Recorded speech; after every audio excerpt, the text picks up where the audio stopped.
deixamos uma pergunta no ar, no último bloco, que nós estamos falando sobre suicídio, e a pergunta que eu deixei foi o seguinte: existe diferença no suicídio do homem e no suicídio da mulher? Por que a pergunta? Para que nós possamos ter um olhar mais específico para cada situação.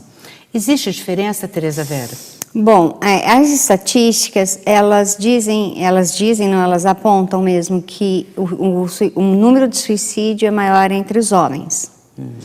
Na verdade, as tentativas são maiores entre as mulheres. Ah, tá. Só que os homens são mais precisos no ato. E por isso o número de suicídios entre os homens é maior. O homem, quando ele tem a ideação, ele leva a cabo mais facilmente do que a mulher.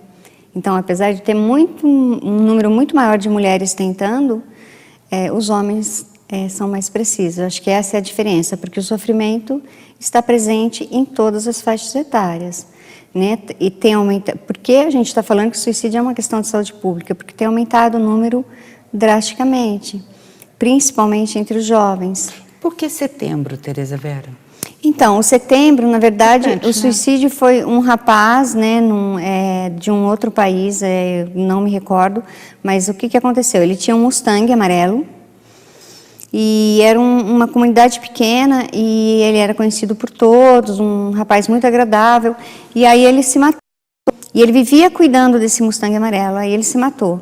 E aí os pais, mobilizados com o que aconteceu com o filho, distribuíram cartões amarelos, espalharam, dizendo, com alguns dizeres, mais ou menos assim, se você precisa de ajuda e tudo mais, ligue para nós, não sei o que e tal. E em 2 semanas uma pessoa pediu ajuda, que ia se matar. Então eles entenderam que foi efetivo. E aí se colocou, né, o Setembro Amarelo, justamente por causa do Mustang amarelo, e depois se espalhou pelo mundo. E também o amarelo é uma cor que chama atenção, ou seja, preste atenção. Sim, né? Sim, é verdade, é um sinal isso, de alerta. É um sinal de alerta. O amarelo é um sinal de alerta. Mas setembro, então, é por conta dessa ocasião? Sim, e espalhado pelo mundo, porque a cada 40 segundos uma pessoa se mata no mundo. Então, o número é alarmante. 40 segundos. No Brasil, você estava falando dos jovens, né? No Brasil, a cada 45 minutos alguém se mata. 45 minutos alguém se mata. Gente, isso é muito. Isso é uma estatística alarmante, isso, né? E entre os jovens está crescendo o número de suicídios? Está crescendo o número de suicídios. E aí a gente vai falar, claro, sempre tendo muita cautela, né, para não generalizar, mas que está tendo uma dificuldade em lidar com a tristeza. Frustração. Com a frustração, exatamente. E para os pais ficarem alertas, né? A tristeza existe, ela é necessária, nós temos que passar pela dor, é um direito sofrer, né? Que não se tire esse direito nem das crianças.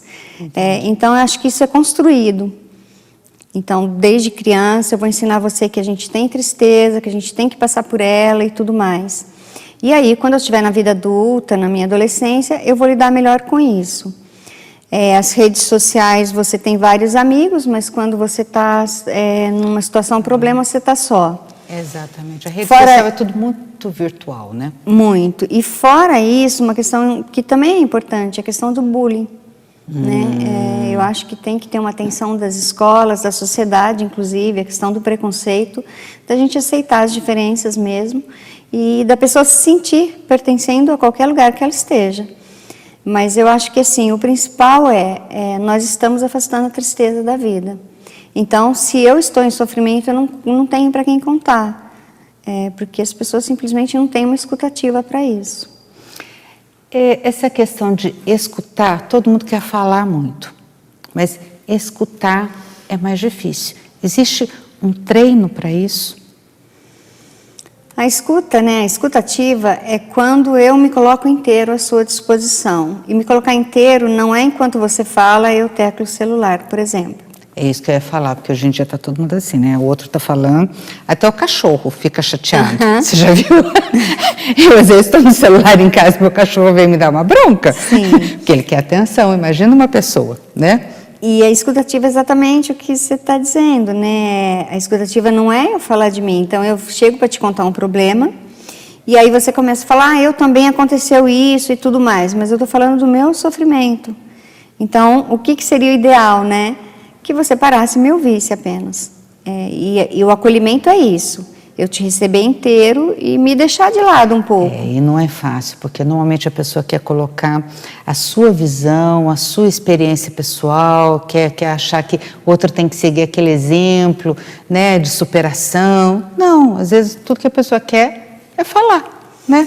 É o que ela precisa, às vezes, né? Sim, é muito importante. Sem interferência, muito sem importante. Julgamento, né? Sim, o que você falou, Virgínia, assim, quando eu coloco a minha dor, né, que é exatamente o que você falou, quando alguém chega e me diz um problema, eu começo a falar do meu, mas a dor é singular. Eu posso estar passando pela mesma coisa que você passou, mas ainda assim é singular, ela é minha.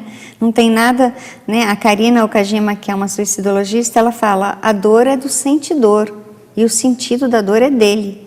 Então, assim, é importante que a gente tenha isso em mente. O que nós passamos não é parâmetro para o outro. Né? Inclusive, se eu for assim numa situação que eu acho intensa, alguém que perde um pai, vamos pensar numa família, cada irmão perde um pai diferente. É verdade. E a gente está falando da mesma família. Então, imagina em outras famílias, quando a gente entra em contato com outras pessoas. Situações e vivências diferentes, né? Agora, é importante as pessoas ficarem atentas, como você falou, né, a mudanças de comportamento, mudanças de falas, né, não só de comportamentos, mas de atitudes, Isso. né, ou algumas situações específicas, como mandar mensagens, por exemplo, e outras. Como que a gente pode prevenir um suicídio? Então, é importante dizer que prevenir não é evitar. Sim. Né? Também para a pessoa não ficar com a culpa de falar, eu tinha que ter feito isso e não consegui. Porque é o que a gente quer discutir no próximo bloco, é justamente a dor de quem fica. Porque a dor de quem vai é muito intensa, mas a dor de quem fica deve ser permeada de culpas. E assim, é uma dor extrema também, né, Vera? Extrema, eu acho que é o pior luto. Prevenir é você acolher, estar atento ao que está acontecendo com a pessoa, não restringir a fala, a gente ficar com medo, por exemplo, a pessoa começa a dar sinais que ela quer se matar, perguntar. Você está pensando em se matar? Não ter medo de perguntar. Pode perguntar. Sim, isso, não ter assim, medo diretamente. Olha que interessante, perguntar direto, tem que ter coragem também, hein? Sim, porque a pessoa vai dando sinais, você percebe e fala, nossa, está parecendo que ela está querendo morrer. Então pergunta, você está pensando em morrer? Você está pensando, para dar voz para esse sofrimento da pessoa. Entendi.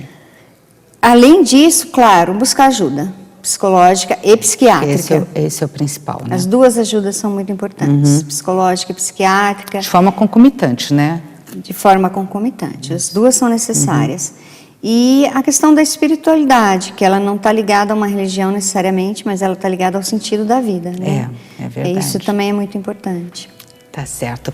Não sai daí, porque a gente vai voltar agora e nós vamos falar sobre a dor de quem fica. Como cuidar daqueles que sobreviveram a uma situação dessa. Até já.